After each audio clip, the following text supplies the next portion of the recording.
At a little bit after 7 o'clock, Councilman Bowerman is running a little bit late, but he'll be here. Everybody rise for the pledge of, or excuse me, we're going to do the public hearing first. Local law overriding the New York State property tax cap for 2024 budget. Please take notice that a public hearing will be held by the town board of the town of Farmington on the 24th day of January 2023 at 7 p.m.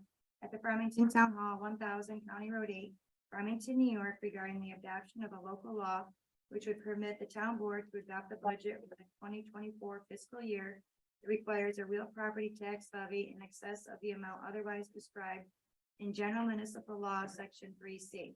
Any resident of the town of Farmington shall be entitled to be heard upon said proposed local law at such public hearing. Copies of said proposed local law are available for review on the town of Farmington Town Hall, 1000 County Road 8, Farmington, New York. This by resolution of the town board of the town of Farmington. Thank you, Michelle. So this is, I want to say 2008, 2009 New York State regulation. There's a 2% tax cap for all municipalities and school districts for their budget. Even though we passed it last year for the 2023 budget, when we did the 2023 budget, we were $300,000 under the tax cap.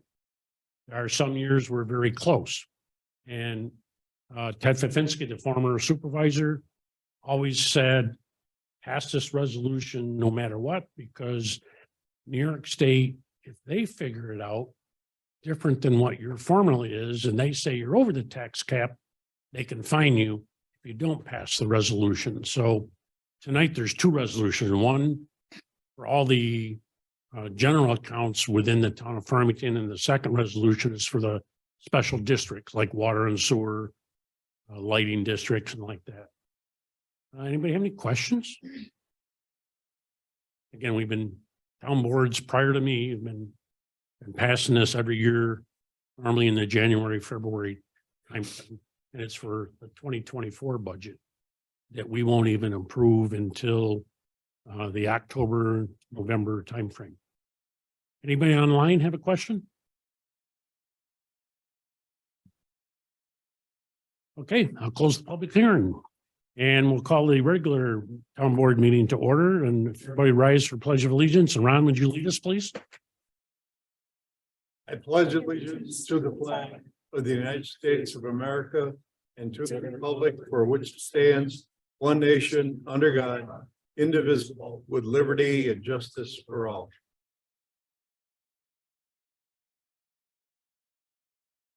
Thank you, Ron. Next thing on the agenda, we have two sets of minutes, the organizational meeting from January 10th and the town board meeting later that day, evening on January 10th for approval. So moved. Second. Motion by Steve, second by Mike. Any changes, corrections? All in favor? Aye. Aye. Thank you. Tonight we have, we've been advertising privilege of the floor.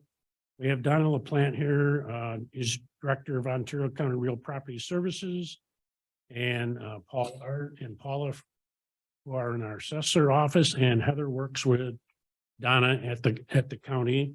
And they do have a presentation tonight that we'd like everybody to ask questions at the end. And Donna, the floor is yours. And Heather. Thank you all for inviting us. Those that don't know me, my name's Donna LaPlante. I have been the assessor here for many years. I did start at Ontario County back in April of 2019. In my time here in Farmington, I've processed 7 town-wide revals. I think revaluations are very important. The motto in my department is, and Heather's learned this from the get-go, fair and equitable. I don't want anyone paying, I don't want to pay more than my fair share of taxes. I don't want you to pay more than your fair share of taxes. The market has been going wacky, and even with the interest rates raising, the market is still very strong in Ontario County. Farmington, Canandaigua, Victor, a lot of the big towns, it is, you just go online and you could see all the sales, go in the paper, read the deeds. Houses are going, my neighbor's house went for 100,000 over their assessment and I live in the country part of Farmington and Palmac schools. It's still going crazy, and even to this day it is. So what the board asked me to do is a brief presentation. I will try to make it brief on revaluations and why we do it and what's the purpose. And so I'm going to go over this slideshow, and at the end, if anyone has any questions, the board has any questions, just let me know and I will do my best to answer it. If I don't know, I will look into it and get back to you. So some of these we're going to go over. They don't really pertain. It's an overview of assessing. Doesn't really pertain to reval, but just a general for those that don't know. Property tax 101, and how does a tax rate get calculated? It's in its most simplistic form. It's the amount of the tax levy divided by the taxable assessed value, which is the total assessed value of the town minus any exemptions, and that equals the tax rate. Very simplistic. There's a lot more to it that I'm still learning, and I've been with the county 4 years. So there are different taxing jurisdictions. We all know the town, the school, and the county. The town is distributed within the town's boundaries. The school tax levy is distributed to taxpayers within the school boundaries, and the county the same way. And I'll get a little more into that later.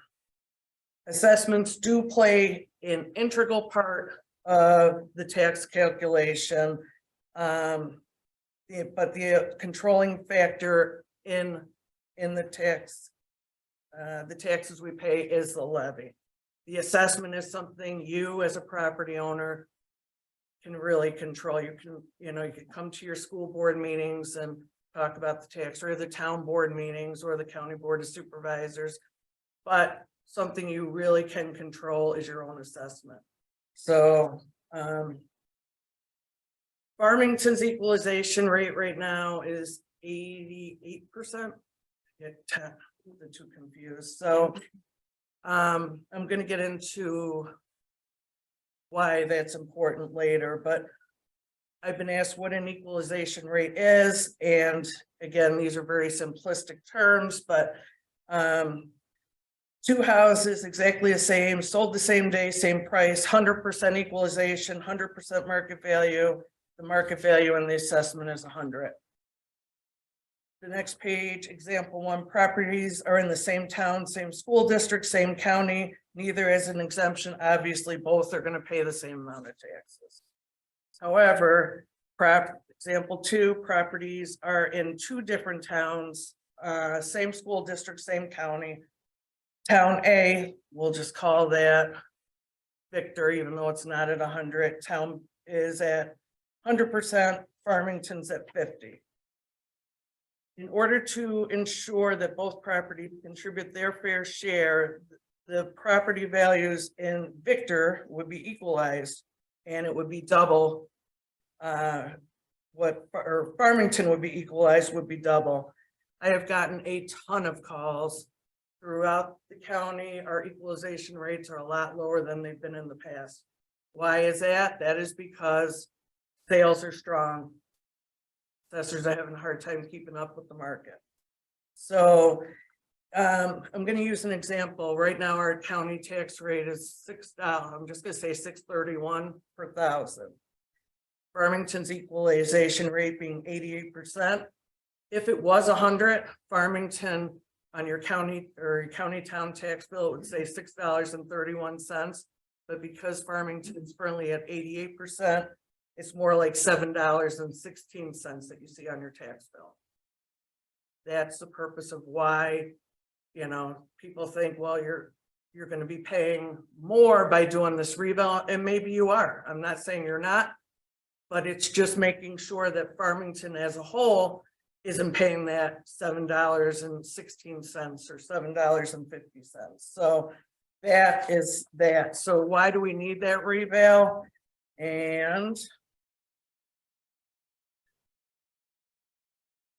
equity is the goal, fair and equitable. When I was in this town, some of you have been knowing me for years.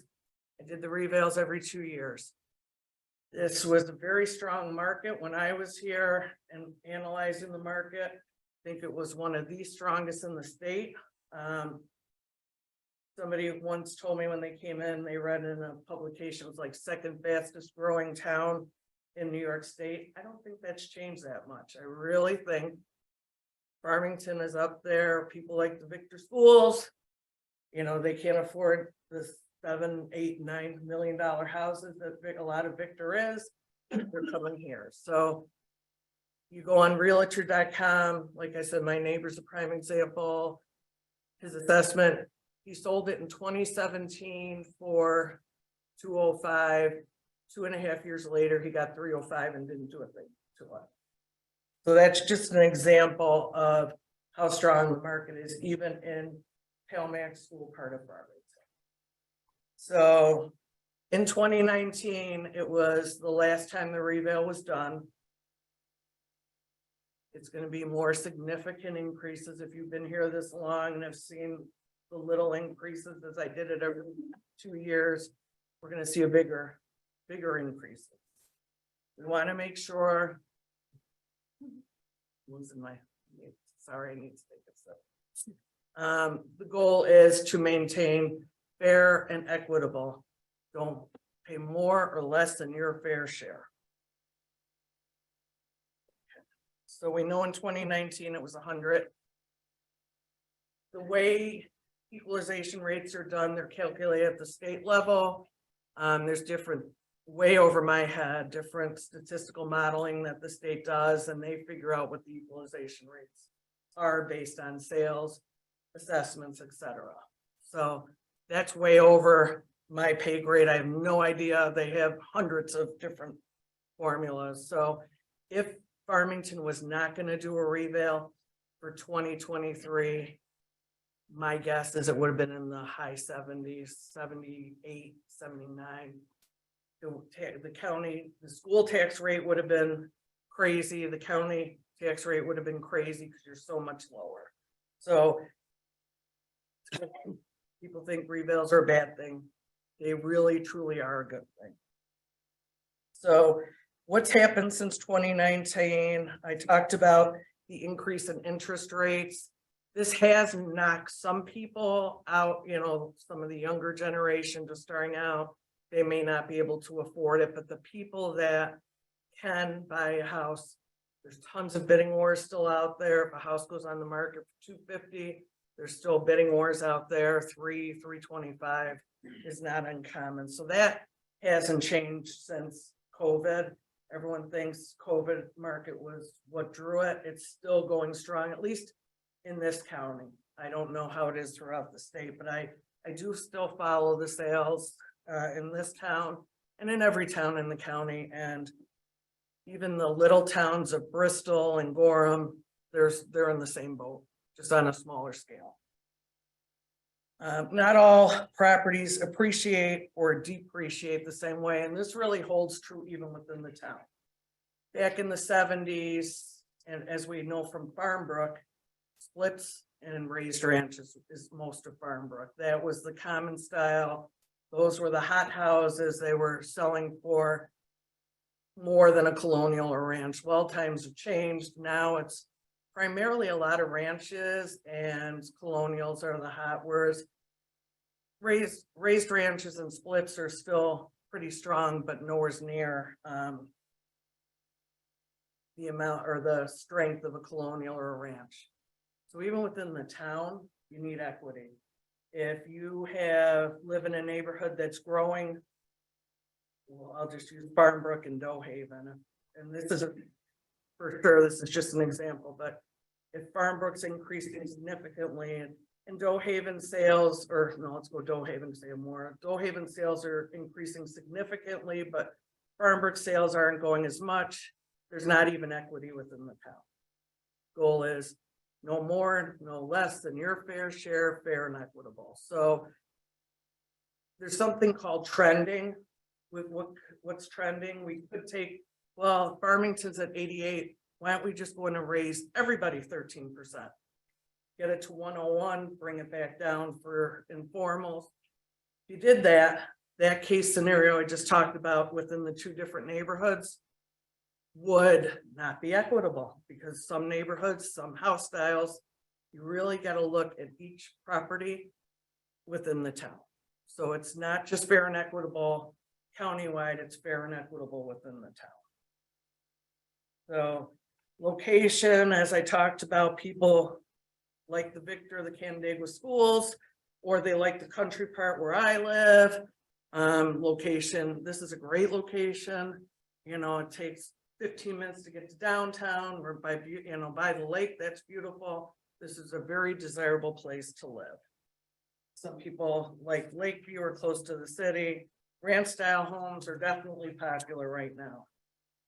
We talked about what drives the market, amenities, jobs, farming opportunities. There's tons of factors that drive the market. But again, you can look at any publication, you can look in realtor.com, you can, and I'll talk about this later, to come to your assessor's office and ask them for sales. There's lots of ways, and that's going to be my advice to everyone, myself included, is get those sales, because you know the reval is coming. You know you're going to get these notices in the beginning of April, like you had gotten back in 2019.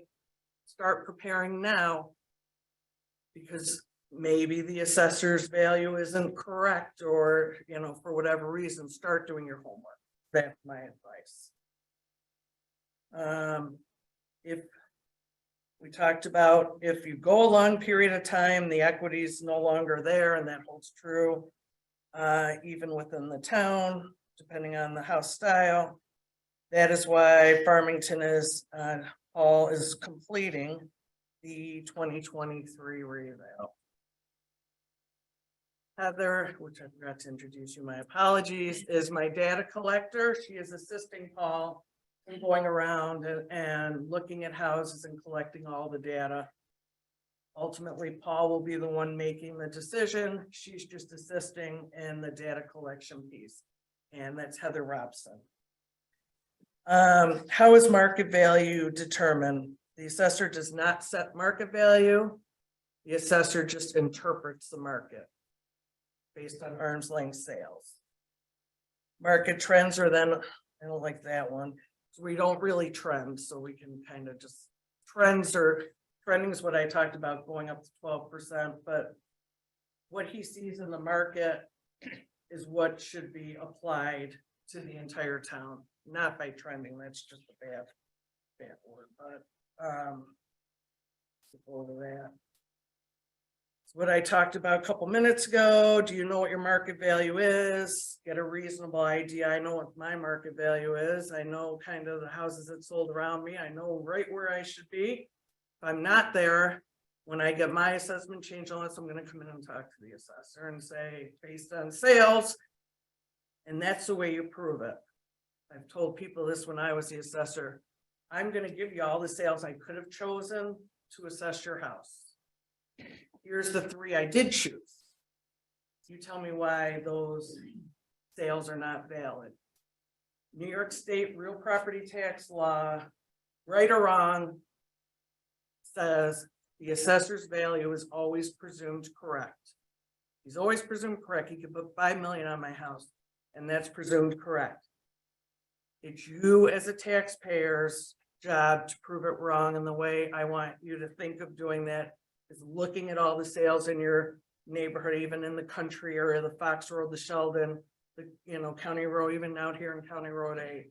Or it's a lot easier in subdivisions because there's tons of sales, similar houses. So country area, Farmington, you got a little tougher, but you're gonna want to get your sales and start doing your homework now, because the notices are coming. And I said you could request it from Paul and Paula. Look at realtor.com. The next page talks about the assessment calendar. Just remember grievance day. The goal of this reval, Paul's goal, is to send the notices out on or before the first week of April. And after that, I assume, and correct me if I'm wrong, he'll be setting up informal meetings like I used to do, to sit down and tell you how the value was arrived at. That's when you're going to bring in your homework. grievance day is always the fourth Tuesday in May. So if after your meeting, Paul sent you a notice, you didn't get what you were looking for, you can always attend grievance. Yeah, Donna, so because we share Paul with the town of Canandaigua, the town of Canandaigua is going to use that fourth Tuesday. Okay, Our bar is looking at using Thursdays. okay, We'll get that information out as soon as I hear from the chair of the bar.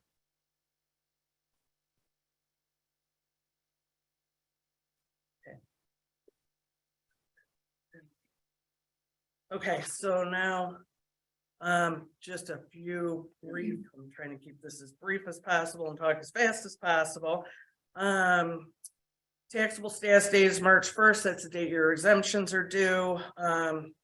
Real property tax law requires that all properties must be assessed based on their condition and ownership as of taxable status day, March 1st. God forbid a property burns down on March 2nd, and unfortunately, there's nothing the assessor could do because you go back to March 1st, and that is real property, state real property tax law. So it's what's on there as of March 1st. We talked about the exemption filing deadline, which is March 1st. With the exception of Star, we really don't have to worry about Star. If you're a new property owner, you're applying through the state and getting the credits. The next page doesn't really pertain, but this is all information, you know, I thought you can have assessing 101. Your maximum income from Star is 500,000, only 1 star. Again, ownership, the next slide, you'll really, this is not pertaining, but it's just good information to have. And we talked about the condition, and I talked about if a structure is removed and destroyed after March 1st, the assessment remains until the following year. If you know, if anything on your property changes, always notify Paul or Paula, and they'll help you out. So we talked about real property tax law and the notices and its content are required by real property tax law 510. If you're ever bored, there is a New York State Department of Taxation and Finance, everything you want to know about assessing and all the real property tax laws. It's great material to go to bed, fall asleep with. So if you can't fall asleep, go on this website, which will be on there, and you know, anything you really want to know about assessing is on that. So Paul's going to be mailing those notices out in the beginning of April. It's going to say your old assessment was X, your new assessment is Y for a change of Z. If the equalization rate, some of you have been in this town a while, when first reval I did was 07, and it hadn't been done in a long time. Our equalization rate was low, and there used to be a notice that said your anticipated school tax and county tax based on this new assessment is this. That is not on there anymore unless the town's equalization rate drops to below 85. That estimate that the state wanted you to put on there was never accurate. So we would get constant phone calls saying, but my taxes, it says right on here is this. Was never accurate. So that's another reason not to drop below 85. And thankfully no town in this county has. So what's next? I believe informal meetings will be held here. Paul and Paula will have on there who to call, when the meetings will be. The tentative assessment roll was filed May 1st, which is why I tried and Paul's trying to get you all the notices by the beginning of April. So he has time to meet with you on an informal basis. The assessor can change the roll up to May 1st. After May 1st, it stops. He can't change it. The only way he can change it, it has to go before the Board of Assessment Review. He can do a stipulation. Let's say I came in and said, I think my house is only worth $290 and he agrees or whatever. We can sign a stipulation from May 1st to grievance day, but we're trying to get him the data information before April 1st, and he's doing a piece of it as well. That way he has plenty of time to meet with the residents to discuss their assessment. Grievance day this year is May 23rd, a postmark. You have to file it in person. It's postmarked May 23rd. It's not like an exemption application can have a postmark of March 1st. Grievance applications have to be in this office by, or well, in this case, I have to think about that because it's May 24th or whatever, the next day or 25th. Refit. So, but that information will be on your assessment change notice, but just remember, if you have to mail it, if you're out of town, you gotta mail it in, give plenty of time for mailing. Next page is Paul and Paula's information. Following page is my office. I'm gonna give you my email. I'm happy to answer any questions anyone would have. I'm in a lot of meetings, so the best way to reach me is through email. I'm never in my office. So feel free to email me at donna.laplante@ontariocountyny.gov. Happy to answer any questions the board has or anybody has. But Paul and Paula are your first steps in this whole reevaluation. And the last page talks about I think it's our on foresight. Oh yeah, this is that wonderful nightly reading I talked about.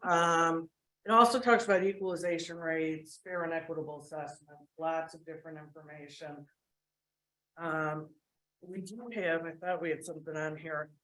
Encore on the Ontario County website.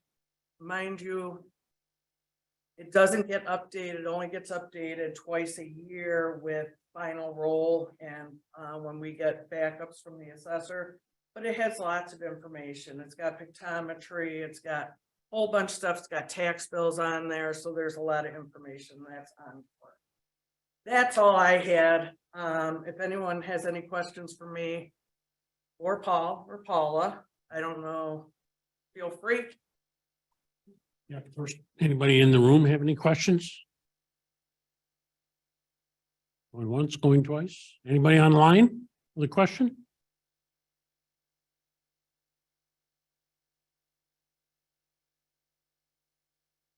All right. We discussed, it's come up a couple of times that the town board has discussed it in the past. It's been a couple of years since we did the reevaluation because we decided as a town not to do one in 21 when everyone was still in the middle of COVID and there was obviously a lot of people dealing with economic struggles, and then we had our previous assessor leave for a different job, and there was a time period before we found a new assessor. So that's been the reason for that 4-year gap. Donna and Heather, thank you very much. Appreciate it. Thank you. All right, also part of the agenda is any public concerns at this time? Anybody online with public concerns?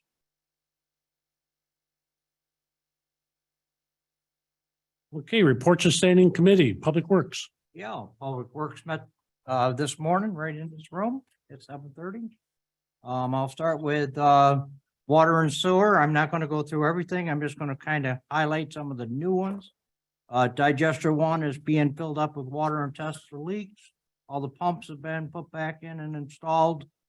Just have electricians got to come in and finish up the hookups, and that should be on back ongoing. The new PS hardware and modems were installed at pump station 5, 25, 23, 11, 6, and 21, and we're now fully functional. Water main project on 332 and 96, that has, we've said before, has been complete, but now we have the Department of Health paperwork, so that will be finished up and put back into service. Flow meters are still going out. We talked about getting a few more of them out in other locations so we get some good data.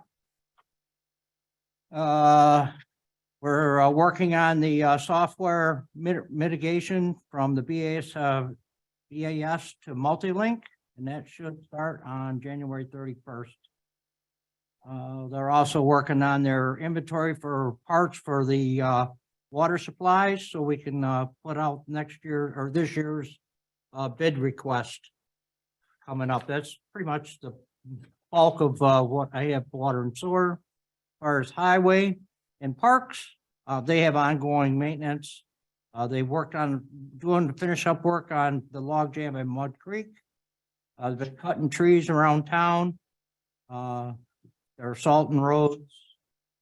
Let's see, the building, our parks are still doing maintenance, cleaning up trails, benches, and getting the pipe for the Beaver Creek Park. And that's it. Thanks, Ron. Town operations? Operations met this morning. The town supervisor and the director of planning have provided the distribution of trips through the proposed intersection, 96 and Mercer Boulevard. And of course, for the installing of the signalization, there were 3 parties involved. I met with 2 of them and we're still waiting on the 3rd. Also, the county is still preparing the scope for the municipal drainage area. They just said they're going to be starting on the 1st of the year, so hopefully we'll be able to move forward with that. We've been waiting a while for that. The town board has received the amended parts 2 and 3 of the full environmental assessment form, and in anticipation of making a determination of significance under the provision of the State Environmental Quality Review Act, and we'll have that at the next meeting on February 14th. The street signs on 96 and 332 are still in limbo, and maybe we'll see sometime in the future. Ron has some other things he wants to talk about too, but who knows? And there are 2 resolutions we can talk about them. Thanks, Mike. Reports of other town officials, supervisor. First, Ontario County, for 2023, we have a Board of Supervisors meeting on Thursday. I will be assigned again to the Ontario County Economic Development Committee, Public Works, and Ways and Means Committees. I'll also have an additional assignment as last year in the Genesee Transportation Committee, commonly known as GTC. Town finances. We are in the middle of our annual audit by Mengel, Metzer, and Barr. They were here last week for 2.5 days, and then they'll come back in February to finish up our annual audit. We're also waiting for the 4th quarter sales tax funds. Should be distributed by Ontario County in the next few weeks. Town projects. We're going to replace the pavilion at the town park. We've had a meeting with our engineers on that. And we're going to investigate adding a pavilion to Mertensia Park. In Farmbrook Park, we'll be replacing all the doors to the bathrooms and supply storage area. And we intend to add new roofs to the pavilion and the bathroom buildings at Farmbrook. We're still looking for a solution to the stucco walls of the building there for a more permanent repair. The other thing I wanted to cover was we have talked about our THMs and the water Department of Health regulations.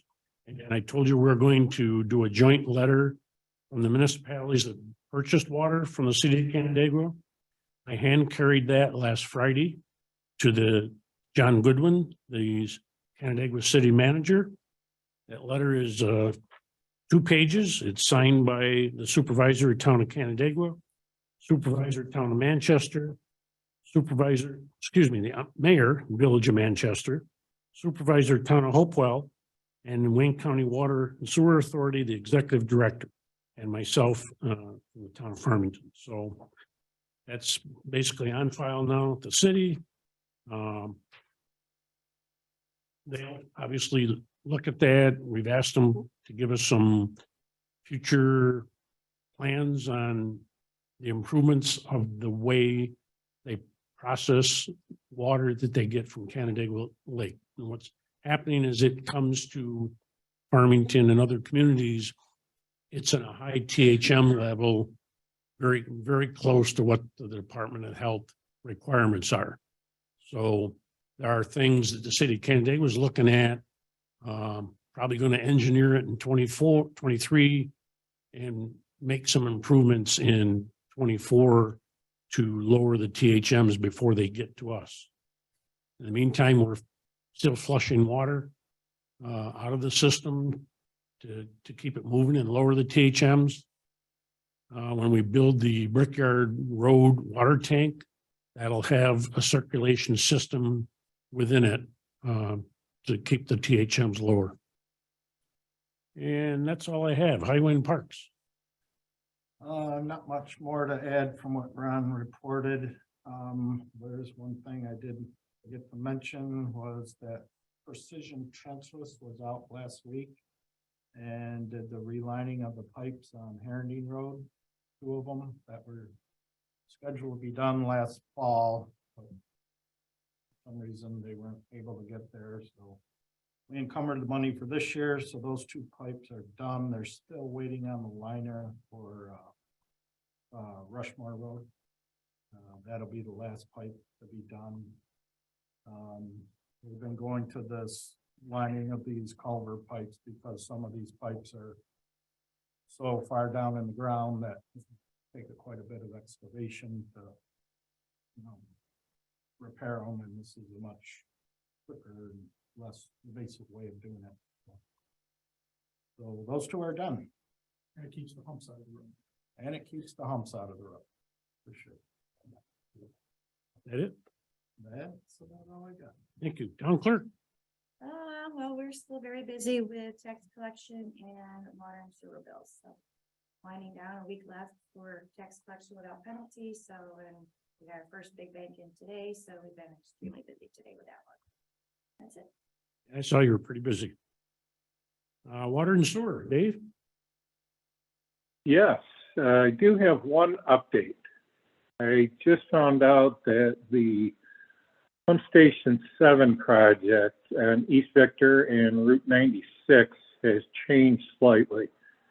Due to location of rock at a very high elevation under the road, they're not going to be able to drill across East Victor. So they're going to trench, and the effect that it's going to have on the community is the targeted date is going to be either February 20th or 21st when they're going to have to shut down traffic coming off of East Victor onto 96.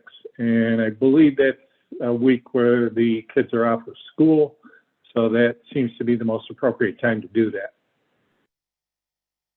Yeah, and I did see that they're also going to notify the ambulance corps and 911 and all that information. Yes, so that's the only change I have. All right, thanks. Building and zoning.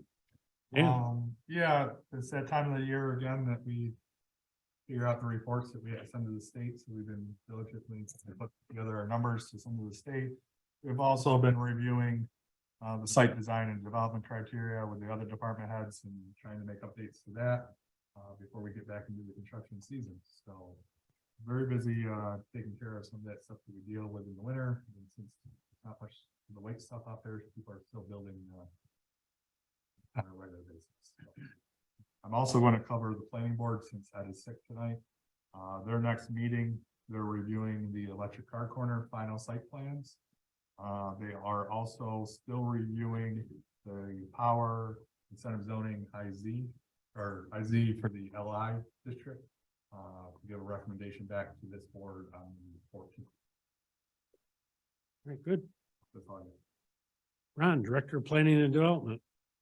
Okay, well, we have provided the 3 parties involved with the signalization of State Route 96 and Mercer Boulevard with the cost estimates and the distribution based on their traffic studies. We've met with 2 of them. The third one, we're going to be meeting on Monday, and hopefully we'll have some idea from them as to what their thoughts are with this analysis that they asked us to provide. The parts 2 and 3, as well as the seeker findings and resolution for the Farmington Market Center project, will be going out tomorrow. I tried to get them out today, I didn't make it. And we intend to make a determination of significance under seeker at our February 14th meeting. The other thing I want to report on tonight is that the town engineers have identified the number of streetlight fixtures that we anticipate within the Main Street overlay area. There's a total of 179 fixtures, of which approximately 40 will be installed with the Farmington Market Center and another 18 provided as part of their incentive program. The county drainage issues that were identified back in November regarding the railroad. We're still waiting to hear back from the county on that, as we are waiting to hear back from the county on this drainage divide study that was identified now for a number of years in our hazard mitigation plan for the town of Farmington. And finally, a few meetings ago, there was some concerns raised about the impacts of active farmlands on local farming operations, and I did a little research on that topic. We, since 2006, have had a total of 10 incentive zoning projects in this town, 8 of which have been in one form or another developed or in the process of being completed. Auburn Meadows, for example, started in 2006, and it's just now in the last section over there of the project. What we found is that over this period of time, there were a number of applications involving farmland. Some of them, the majority of which, were located on the west side of 332 and involved lands that were being rented.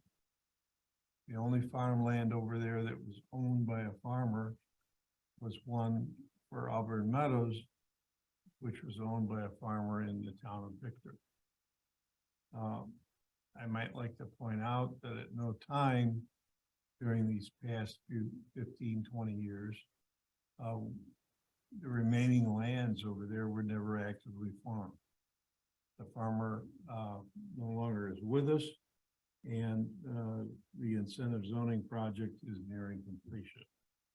I think what we have found from this report, which is available for anyone to review and look at, is that the decisions that were made by the landowners reflect economic conditions that plague the farming industry in not only this town, but other communities. Probably one of the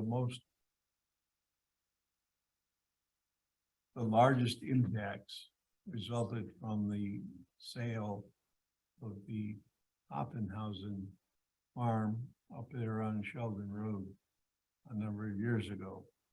160 acres of very prime productive farmland went on the market and was subdivided into 13 lots.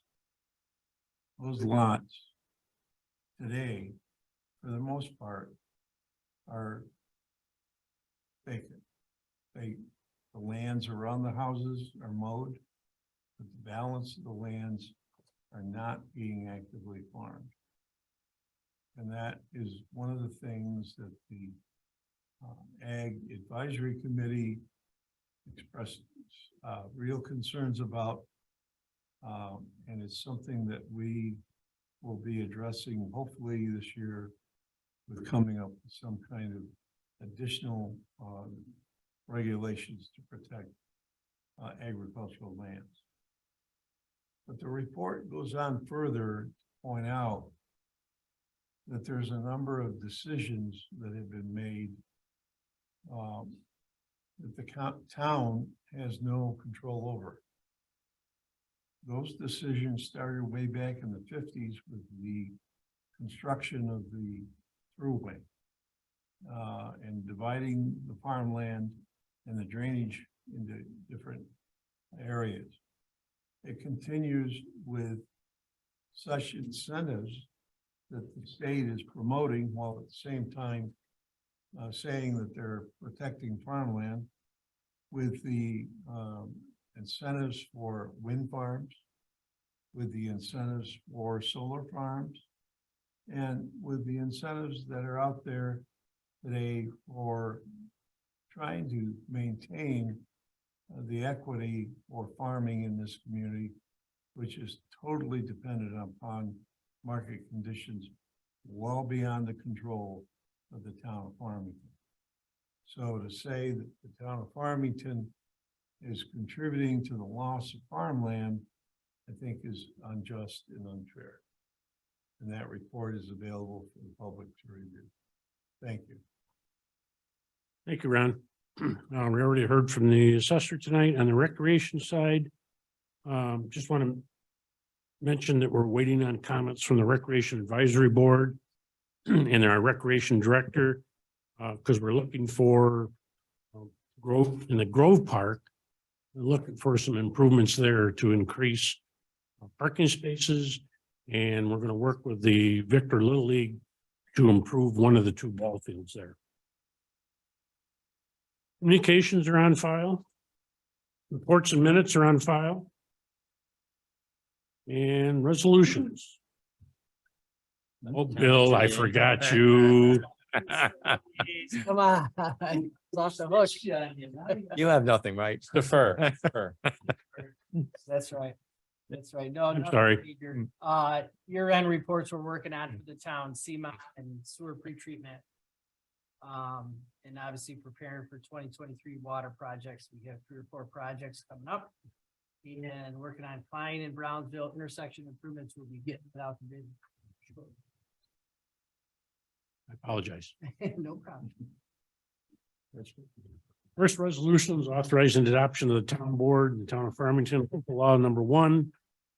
Entitled a local law to override the tax levy limit established in the general municipal law, and this requires a roll call vote. So moved. Second. Supervisor Inglesby. Aye. Councilman Bowerman. Aye. Councilman Herondine. Aye. Councilman Casea. Aye. Councilman Holtz. Aye. Second resolution is authorizing the adoption of a budget for the fiscal year 2024 on behalf of the special districts and or fire districts to set the schedule attached and be made part of the requirement for a real property tax levy in excess of the amount otherwise prescribed in the general municipal law, section 3C, which requires a roll call vote. So moved. Second. Motion second. Supervisor Inglesby. Aye. Councilman Bowerman. Aye. Councilman Herondine. Aye. Councilman Casea. Aye. Councilman Holtz. Aye. All right, thank you. Resolution 3, authorizing a waiving of retention lodge fees for the Ontario County Youth Court, their annual summer camp, and that's July 31st through August 4th. So moved. Second. Motion second. Any questions? All in favor? Aye. Or is a resolution authorizing the town of Farmington Town Board to refund the planning board fees in the amount of $215 for a 2-lot subdivision, 148 Church Avenue to JCW Land Surveying PLLC. So moved. Second. And the project they paid for, they ended up not doing. Number 5, all in favor? Aye. Number 5, resolution authorizing acceptance of the easements and stormwater control facility agreement with MDM Mac Properties Farmington LLC, and that's the Myers RV site, and that requires a roll call vote. Second. Motion is second. Supervisor Inglesby. Aye. Councilman Bowerman. Aye. Councilman Herondine. Aye. Aye. Councilman Holtz. Aye. Thank you. 6, a resolution authorizing the waiving of the Mid-Tensia Lodge fees for the Kiwanis All-Stars Relays for Life fundraiser. That's April 29th. So moved. Second. Motion by Nate, second by Steve. Any questions? All in favor? Aye. 7 is a resolution authorizing the town supervisor to sign a lease extension with the Country Bible Baptist Church. So moved. Second. Motion is second. This will be probably the 3rd extension with the Baptist Church. All in favor? Aye. Aye. It's a resolution authorizing Dan Ronk to take classes required for the pesticide license renewal. with Cornell Cooperative Extension, that's an online course. Cost not to exceed $300. So moved. Second. Motion is second. All in favor? Aye. Nine is a resolution authorizing electronic withdrawal of paychecks monthly analyst fees. So moved. Second. And again, this is the paychecks. We go with them for our payroll system. All in favor? Aye. That is a resolution authorizing the highway park superintendent purchase paint from Sherman and Williams for field striping, crosswalks, and marking of parking lots at a cost not to exceed $5,100. So moved. Second. Again, he did get three quotes, as high as $8,101. All in favor? Aye. Aye. The next is the abstract 2 for 2023 to pay the bills. General fund, $124,725.38. Highway fund, $46,179.50.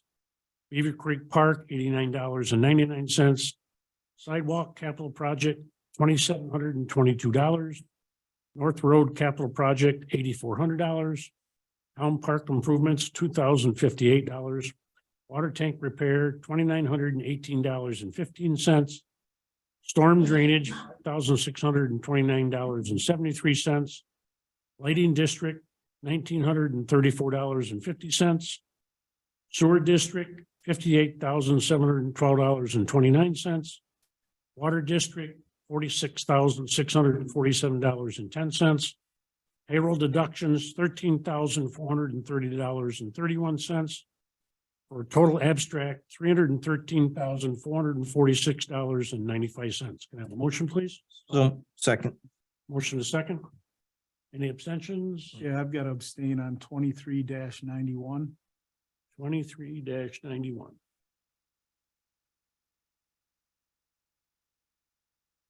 Okay, all in favor? Aye. Aye. We do have training listed on the agenda for some of our employees. I don't have any formal discussions tonight.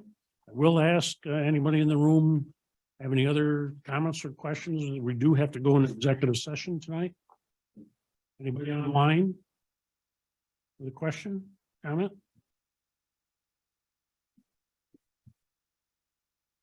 Okay, I'll take a resolution, take a motion to go in executive session to discuss the medical, financial, credit, employment history of a particular person or corporation or matters leading to the appointment, employment, promotion, demotion, discipline, suspension, dismissal, or removal of a particular person or corporation. So moved. Second. All in favor? Aye. And then we will come back here. I don't expect a decision, but we'll come back here, close out the executive session and then adjourn the meeting. We're ready to go. Let's meet in the conference room. Donna, could you join us?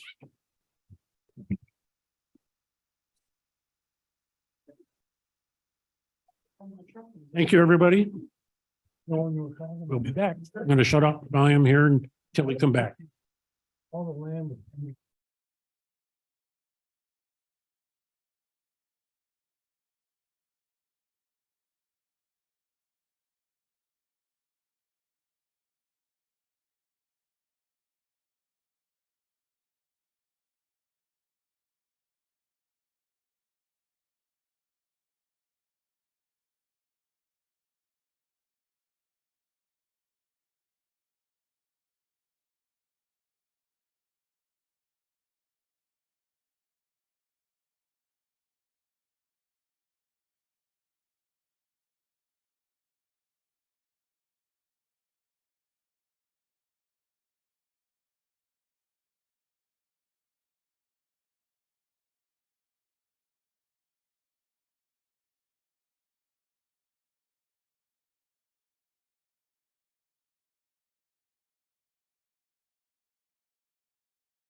Okay, it's 2040, 24-hour clock, 8:40. And we have come back from the executive session. Do I have a motion to come out of the executive session? So moved. So moved by Mike, Second. second by Steve. All in favor? Aye. Anything more to be brought to the board's attention? Anybody have any comments? Motion to adjourn. So moved. Second. Motion by Nate, second by Mike. All in favor? Aye. Aye. And the meeting is adjourned. Thank you, everybody.